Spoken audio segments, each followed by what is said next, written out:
Hello friends, आज के इस वीडियो में हम लोग एक डिज़ाइनर ब्लाउज का बैक डिज़ाइन बनाएंगे। तो चलिए देखते हैं कि किस तरह से हमने एक डिज़ाइन क्रिएट की है। Hello friends, welcome to our channel सारी बातें।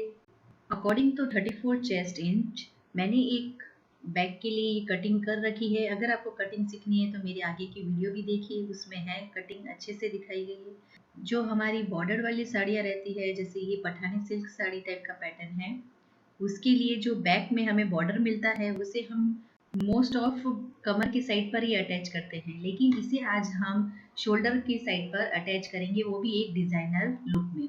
इसके लिए मैंने उस बॉर्डर के ही मेजरमेंट में लाइनिंग का फैब्रिक लिया है और उसके ऊपर पेपर पेस्टिंग कैनवास भी मैं लगाऊंगी ताकि हमारी डिज़ाइन अच्छे से बने। और पेपर पेस्टिंग के अकॉर्डिंग ही और एक लाइनिंग मैंने ले ली है। इस तरह से ये 4 फैब्रिक्स वहाँ पर हो रहे हैं। अब जो पेपर पेस्टिंग था और उसके साथ जो लाइनिंग थी, उन दोनों को मैंने आयरन से पेस्ट कर लिया है एक दूसरे के साथ। अब उसी के बीच में सेंटर में मैंने एक लाइन ड्रॉ की सेंटर में, जिससे मैं उस पेपर पेस्टिंग को डिवाइड कर दूं इक्वल पार्ट में। ये आपकी इच्छा के अनुसार आप इसे कम ज़्यादा ले सकते हैं, मैंने लेकिन इसे इक्वली डिवाइड कर लिया है इस तरह से। अब इसके ऊपर हमें राउंड फ्रिल टाइप की पैटर्न बनाना है, जिसके लिए मैंने इक्वल मेजरमेंट आए इसलिए एक बॉटल की कैप ले ली है इस तरह से।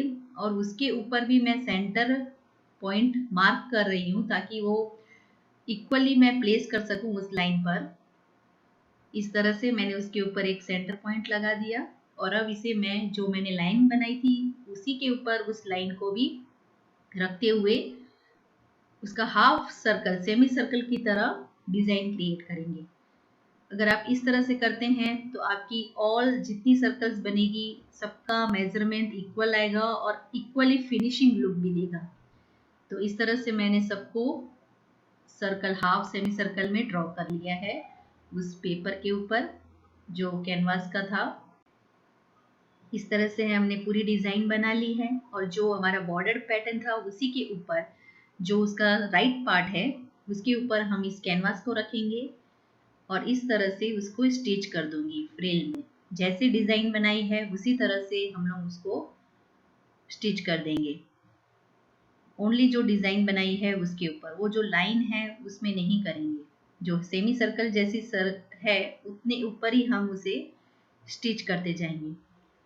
और जो हमारा बॉर्डर था और उसके पीछे भी सेम लाइनिंग का फैब्रिक है और जो राइट साइड ऑफ बॉर्डर है उसी के ऊपर मैंने इस कैनवास को इस तरह से प्लेस किया है और ये मैंने इसे अच्छी तरह से यहाँ पर से स्टिच कर दिया। और इसे हम बाद में जो भी एक्स्ट्रा है वहाँ पर थोड़ा थोड़ा कट लगा देंगे राउंड सर्कल की शेप में और उसे हम इस तरह से टर्न कर लेंगे। यहाँ पर मेरी एक क्लिप थोड़ी मिस हो गई है इसलिए सॉरी दोस्तों। और यहाँ मैंने उस बॉर्डर को जो हमने रेडी किया था उसे इस तरह से बैक के पार्ट में स्टिच कर लिया है। और नॉर्मली जो बैक की गले की लेंथ थी, जैसे हम नॉर्मल सिंपल ब्लाउज के लिए राउंड शेप में गला कट करते हैं, वैसे ही मैंने उसे बैक के लिए रेडी किया था और उसके ऊपर में मैंने इसे फिक्स किया है। और अब मैं दोनों जो फ्रंट पार्ट होता है ब्लाउज का और बैक पार्ट है उसको फिक्स कर दूंगी इस तरह से। और इसका मैंने जो हम हाई नेक के लिए जितना डेप्थ लेते हैं, जैसे 1 सेंटीमीटर का बैक पे रखा है, या हाई कॉलर के लिए जो हम यूज़ करते हैं मेजरमेंट, उस तरह से मैंने यहाँ डीप नहीं किया है बैक में। जो हमने बॉर्डर लगाया था उसके बाद जो बैक का गले की डिज़ाइन बनी है वो 1 इंच की है। और इस तरह से मैंने दोनों साइड में ब्लाउज के फ्रंट पोर्शन को अटैच कर दिया है। ये शोल्डर हमारे जॉइंट हो गए इस तरह से दोनों, ये देखिए। अब हम इसे स्लीव्स भी लगा देंगे। जो मैंने स्लीव्स का भी सेम इसी तरह से इसका भी मैंने कटिंग किया है, जैसे मैंने बैक के लिए बॉर्डर रेडी किया था उसी तरह से मैंने स्लीव्स की भी डिज़ाइन यहाँ पर क्रिएट की है। ये देखिए, सेम उसी तरह से मैंने यहाँ पर भी की थी फ्रिल डिज़ाइन में। इसके मैंने फ्रिल्स थोड़े छोटे छोटे रखे हैं और उसके नीचे मैंने यहाँ पे मोती को भी अटैच कर दिया है। यहाँ पे भी कैनवास को मैंने प्लेस किया है और इस तरह से हमने स्लीव की डिज़ाइन भी क्रिएट कर ली थी। और ये स्लीव्स का मेजरमेंट 12 इंच तक है और इस स्लीव्स को अब हम इस तरह से इसे अटैच कर देंगे और ये हमारी स्लीव्स मैंने दोनों साइड की अटैच कर ली है और इसकी फिटिंग सिलाई अब मैं लगा लूँगी। अब इसके लिए जो गले के लिए मैंने ऊपर में रखा था वहाँ पर अब हम पाइपिंग लगाएंगे, जो पूरा फ्रंट से लेकर राउंड शेप में पूरा आगे तक आएगा। ये मैंने क्रॉस में स्ट्रिप्स काटी है, फैब्रिक की ही मैंने स्ट्रिप्स काटे हैं जो 2-2 इंच के हैं। और जो हमने बैक और फ्रंट को ज्वाइंट किया था, ब्लाउज के फ्रंट और बैक को, उसको इस तरह से पूरे शोल्डर लाइन से घुमाते हुए बैक को भी कवर किया मैंने इसी स्ट्रिप से। फिर वापस इसे मैं फ्रंट पर एंड कर दूंगी। इस तरह से मैंने इसे पाइपिंग को लगाया है। आप चाहे तो राउंड वाली भी लगा सकते हैं, डोरी वाली भी लगा सकते हैं पाइपिंग।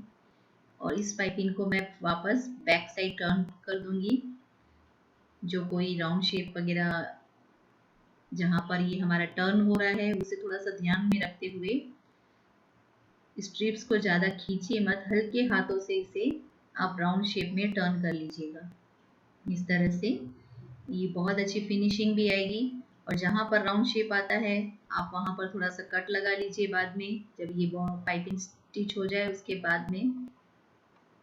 और उस पाइपिंग को मैंने बैक से भी स्टिच कर लिया है और ये देखिए इस तरह से एकदम फिनिशिंग लुक आ रहा है इसका पाइपिंग का।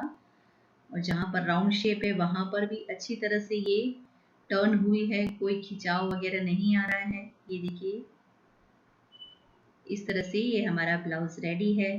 स्लीव्स में मैंने इसे इस तरह से पर्ल लगाए हैं और बैक साइड में जो सेमी सर्कल की तरह बन रहा है उसमें लटकन को प्लेस किया है। ये डिज़ाइन आपको कैसा लगा मुझे कमेंट में ज़रूर बताइएगा। और इस चैनल से आप आगे भी जुड़े रहिए ताकि आप नए नए डिज़ाइन सीख सके और बना सके। Thank you for watching. Please like share subscribe and comment to my channel.